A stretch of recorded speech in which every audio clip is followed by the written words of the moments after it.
afternoon, colleagues.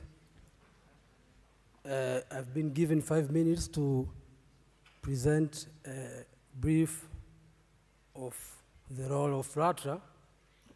As we all know that Latra is among the regulators from the SADC region in the railway sector.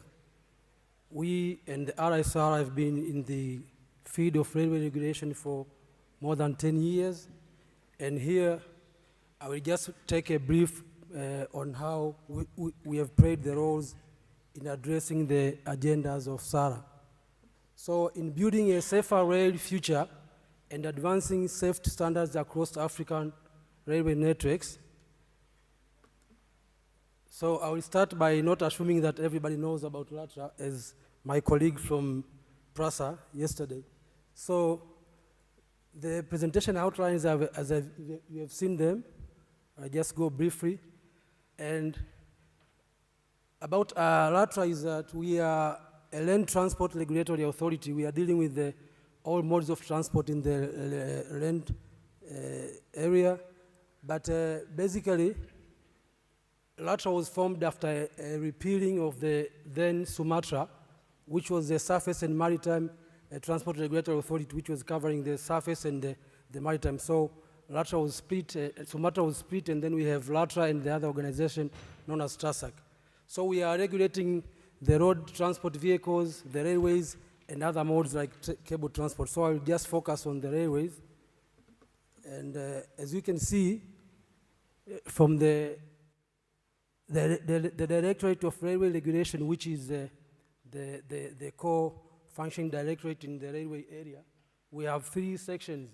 One dealing with the infrastructure, that is the tracks and civils, works and structures, and the rolling stock section, and the electrification, signaling and telecommunication section. So what we basically do at Latra is issuing the licenses, conducting investigations, and doing the accreditation of the safety critical workers, approving of the new infrastructure, pre-shipment inspection, administering the abuse of substance to the workers, accident investigation, and crafting of standards. So in relation to our topic today, what we have done in the harmonization of safety protocols and standards across SADC, we all agree that there is a huge importance in this area in facilitating the trade and economic integration and improving the safety, enhancing infrastructure and development and environmental sustainability, and strengthening the regional cooperation.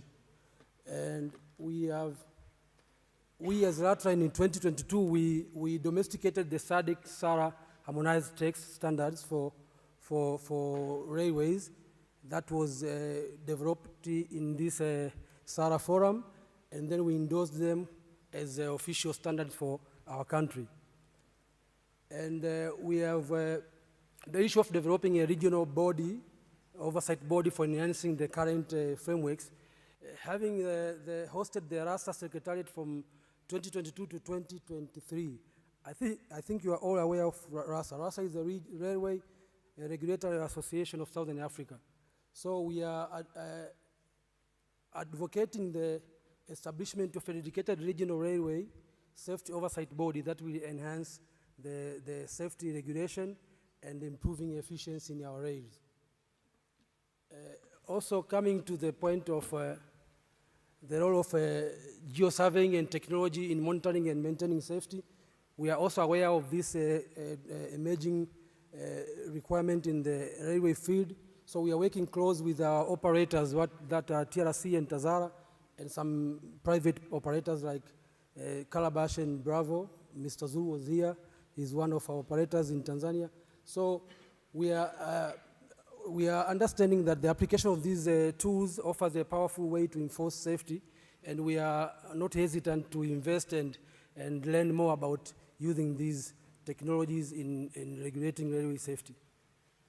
And the issue of proactive risk assessments and improved incident reporting mechanism, we have initially, of late, we have started the procurement of the AI-driven technologies to enhance our regulatory functions and to cope with the technology. As we have heard from the presenters here, and we have seen a lot has been discussed regarding the issue of technology application in monitoring and management of the railway. So we, as the regulators, we are also focused on that.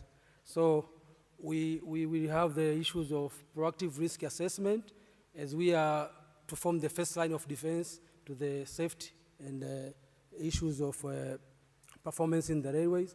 And then we have to advocate the improved incident and response systems, and to employ the tools and innovation in our rails. So we have of recent appreciating the performance that we have seen in our rails through the accident reports from our operators. As you can see, most of the categories of accidents have been reduced in good numbers in our rails. So this is telling us that our intervention has been making a good progress. And the way forward, what we see as a future of regulatory perspective in our region. First, I would like to take this opportunity and echoing from the presenter from the last panel, that we need more of regulatory framework in this industry so that we can standardize and harmonize our railways and performances. So we think that the only way of achieving that is through collaboration, coordination, and communication. From these three aspects, we can have a link on our railways and discuss more issues regarding how best we can move. For example, we and Sara have been having an MOU for exchanging the experiences and expertises. So that has helped us to move forward in a positive attitude. So we encourage other member states to form railway regulators so that we can have a good platform when it comes to safety. We appreciate that we have heard the moves from the Mozambique government, that they are also in the direction of forming a regulator. So we encourage other member states to do so. In that short presentation, I want to thank you for listening.